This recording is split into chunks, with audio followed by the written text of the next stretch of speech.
We continue our conversations with the UNA All-Decade teams from 2010 to 2019. In this edition of this roundtable, we're chatting with three members of the men's cross-country team, Justin Watson, Braxton Linder, and Peyton Ewoldt. Thank you guys for giving us the time to talk about your careers at UNA. And let's open up what your reaction was like when you found out you were named to the All-Decade team. And Braxton, will let you open up.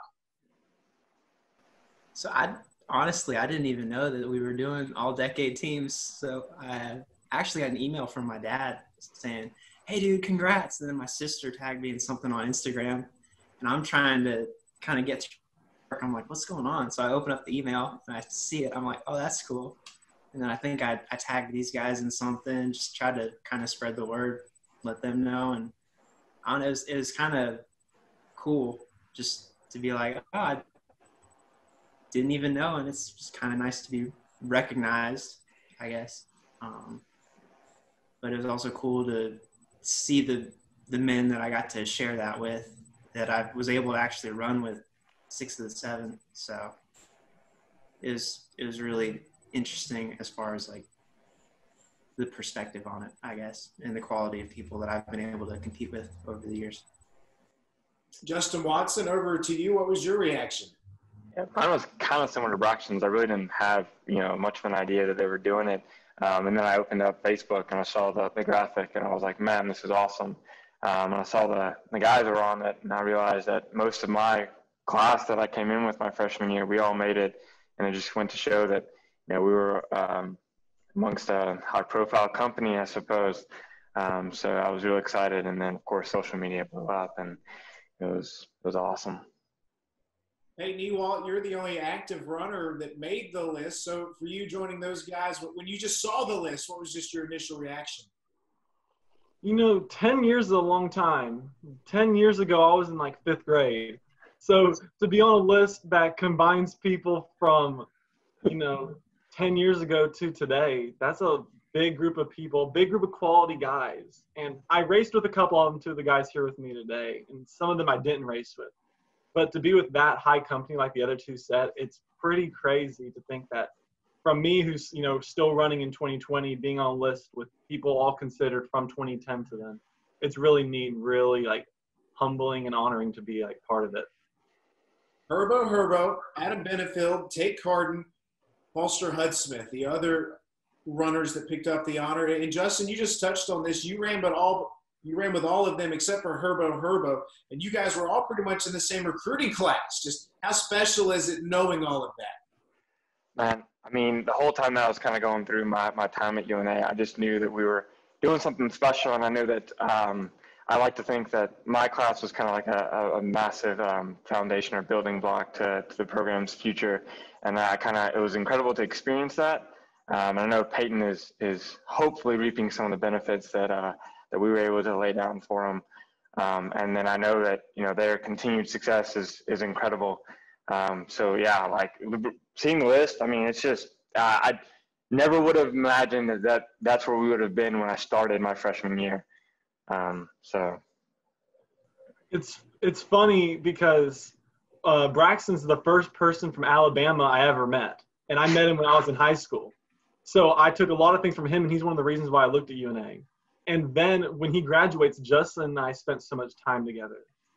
And over the years, like, I'm picking things from Braxton, what he taught me. I'm picking things from Justin, what he taught me. So, like, their legacy is, I'm using that to propel us into Division I and everything. And now, hopefully, the new guys that hopefully be on the 2020 decade team will be able to use stuff that still these guys taught me. That's great. Braxton, I want to go over to you. And for you, the University of North Alabama, you grew up knowing everything about UNA. Your dad was the athletic director, still is the athletic director. Now your younger sister, Braylee, she's playing volleyball at UNA. So with the UNA connection with your family, just how much more special does it make it for you?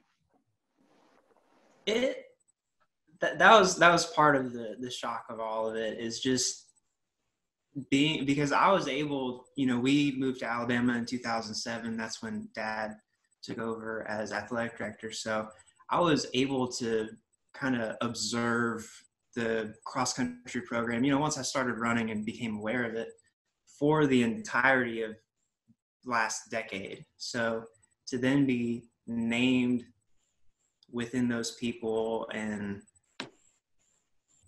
yeah, it's been a family. I think it definitely, including like Justin touched on with our recruiting class, as we all came in, and 3-4 of us, we were all really close and became a family over the 4 years, and then Justin got an extra 5th year.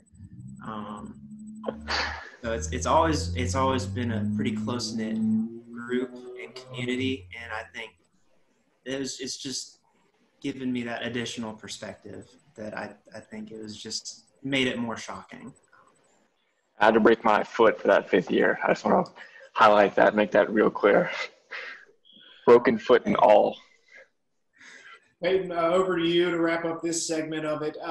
You're heading into your senior year. You've got one more year to go. So how can this motivate you as you get one more go at it?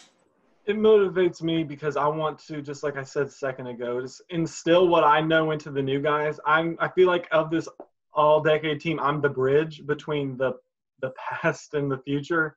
And I want to be able to bring what we've learned over the years into the future and into this season with all the uncertainty happening. I still want to know that running, you can do that, all throughout your life. You can do that, whether we're self-isolating or not, you can go out there and run, put the work in so we can have a successful future. All right, so you guys all ran together, so you might have some shared memories, but I want to go around from each of you and all weigh in, please. What are some of the favorite memories you have from running at North Alabama? And I'll just leave it open for any of you guys to take it first. Ooh. There's so many good ones. Where do we start? I would say for me, a top moment that I believe we all competed in. Yeah, Braxton, you were at Louisville. Yeah, in 2017, right? Yeah. We all went to Louisville, and it was like the biggest meet we ever been a part of. I think there was 48 teams or whatever in our race. And I know we all were excited to run incredibly well. And I know our team, like amongst, again, 48 teams, we finished, I don't know, in the top 10, I think, in that race specifically, which was absolutely insane and something I'll never forget, because I know that the course that year was a national course, and we got to see the Division I National Championships NAU race that year. And so when I think back to favorite memories, 9 out of 10, 10 out of 10, I think of that Louisville race we went to. Oh, I would echo that. I remember running around the course after we finished our race, watching the D1 race, and just being like, man, these guys are monsters. It was just an incredible experience. For me, I think it was the first race of my sophomore year at UAH. First race, I'm stuttering. Freshman year, I was not really up there at the top of the pack, so I worked hard during that off season with Justin. And then we go to UAH races. I'd not finished in the top 40 in a race yet. I was nowhere near up there. And I worked hard, and we came to that race with no really expectations for me. I was just going to go out there and see what I could do. And then rookie Justin came in first place, and I was right behind him in second. And it was crazy. As soon as the best feeling was, as soon as Justin finished, he turned around, saw me, and we just ran into each other literally. And it was awesome. We just hugged each other. And we're screaming. Then this is what all the hard work over the past off season, it paid off. And when we're thinking about great memories, I got to bring up this great memory. Yet it was really more of a heartbreaking memory, but I gotta tell it. So it was Peyton. This was before your time, but this was my 3rd year or my redshirt sophomore year, whatever. But when we did conference at UAH, we all had great races. It felt like, and I remember finishing and before the results were out, we just we had this incredible race. Everybody PRs around, whatever. Me and Adam were all conference. Braxton, I know you had an excellent race. And we're like, there's no way we didn't have just this awesome race. And we saw the results, and we were 40 points from 3rd, okay, which is, in cross-country speak, that's not a lot of points at all. It's kind of the difference between 1 or 2 guys having 10 seconds, 15 seconds off their time or whatever. And so 40 points from 3rd, what are we, 4th? No, we're 7th, because we're 3 points from 6th. We're 5 points from 5th. It was just absolutely insane. that we all had this fantastic day. So it's heartbreaking because, our result kind of sucked. I mean, for lack of a better word. And it felt like we were right there on the cusp of having this fantastic result. But I'll never forget everybody coming across the line and having this unspeakable, this all-decade team day. Because I know most of the guys on that team that year are actually on the list. But again, great memories. I think of that one. I think another one. Go ahead, Braxton. That Justin, you'll know exactly what I'm talking about. I don't know if you ran it. I don't remember if it was the year that you were injured or not. But Peyton, this was before your time too. Was the first year we ran in Tampa. Oh, this was before I was injured. I had a broken foot. This is the reason why. I want to cop out of this, but it's so bad. Family. It was like a shared trauma almost. That was just I have to point out that there were 13 ambulances called to this race because it was so hot and everybody was falling out. We counted at least 13 ambulances that showed up to this race. But yeah. And I think I look back on it fondly as kind of a shared memory, fun to laugh about. But at the time, I remember being in that 10K and just so many choice words. I just couldn't do it. But we were the only team that all 7 finished because in regionals you only run 7. There was 3 teams that had nobody drop out of the entire South region represented there. UNA, UAH, and West Georgia were the 3 teams that didn't have anybody drop out. We showed them Florida teams. So, Peyton, I'll bring you back into it since they've excluded you with these stories. But the last 2 years, getting to bring the cross-country era of Division I into the fray, I mean, what's it been like? And, Justin, you can weigh in too, but being on the first cross-country Division I teams. The competition has ramped up, but we're also taking notes of everything we're learning as we're going into racing. Cross country, it's not just us versus one team. It's us versus invitationals where there could be 15 to 40 other schools there. So we're seeing this past year, we raced against the top school in the nation, like the number one, along with other schools from everywhere from California to New York. It was really cool seeing all that. It's also eye-opening to the recruits we're getting in and saying, if you want to compete, you want to compete at the top, and we've made the top. We're racing against the best. So it's cool looking at that and knowing, hey, there's another rung on the ladder. We're just climbing all the way up.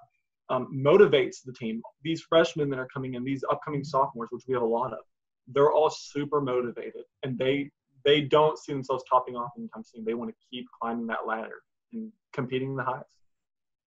I remember my last year when my last year was first year Division I, and we went to Belmont, we went to Arkansas, the Chili Pepper race. I went to UAB, which was supposed to be FSU, but a hurricane made us change plans, and then we went all the way to conference in New York, which was absolutely absurd because previously in the Gulf South Conference, the farthest team away was like a handful of hours.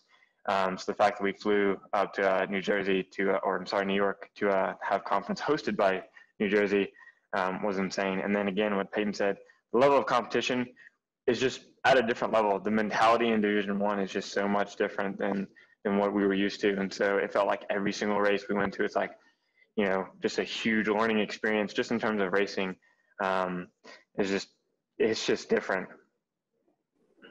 So let's wrap this roundtable up and go around the virtual roundtable, if you will. Let's just update UNA fans on what you guys are doing now at this point in your lives. And Justin, we'll let you go first.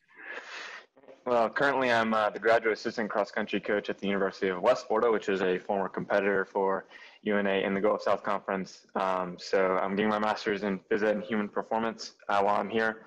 The long-term goal is to pursue collegiate coaching. I enjoyed it so much as an athlete that I want to see what I can give back as a professional too. Braxton, Linder, over to you. So I am beginning doctoral school at Auburn University this fall. Classes actually start on Monday, so hopefully that goes well. And I'm working in a vascular physiology lab where we're specializing in hypertension and sodium intake. So while I'm not coaching like Justin is, I'm still within that exercise realm. Can't get away from it. Just gotta love it. And I would like to pursue a tenure track faculty position at a university. That's great. Peyton, you're heading into your senior year, one more year of competition, but give us an update on your expectations for this year and academically what your plan is. All right, so yeah, I'm going into senior year, plan to graduate in December, and with a degree in math with a minor in secondary education studies. And then for expectation for this season, I'm just wanting to, first of all, I guess, have a season, be able to compete with my teammates. I want to be a leader, leave something off for them, and pursuing records, whether it's me or my teammates. I want us all to be chasing what we got at UNA, making it better. But after college, I plan on teaching math at a high school in Tennessee and potentially getting my master's at the University of Tennessee at Martin. That's great. Gentlemen, careers at UNA, congratulations to each of you, and thank you for giving us the time. Thank you. Thanks, Ben.